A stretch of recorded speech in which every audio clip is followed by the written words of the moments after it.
Hello, this video provides a summary of the Waterloo Region housing market stats for the month of October 2021. With the number of active listings reaching historically low levels, it's clear that critically low inventory levels are continuing to drive market prices up. Let's take a look at some of the key metrics below. Median sales price was $791,000, which is up by 34%.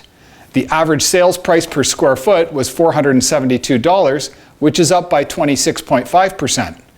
The total number of listings was 855, which is down by 21.1%.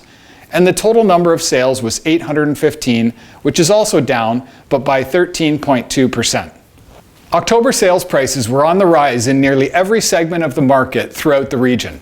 Waterloo Region's median sales price landed at $791,000, an incredible 34% increase over October 2020 figures. The number of new listings to the region decreased by over 21%, while the number of home sales decreased by 13.2%. With the reduction of new listings outpacing lower number of sales, we continue to see rising prices.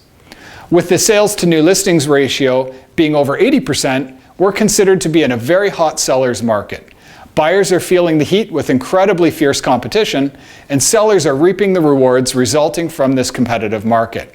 If you're considering buying or selling in this market, it's important to have a discussion with a trusted professional. Please feel free to reach out to me anytime. Thanks for joining me today.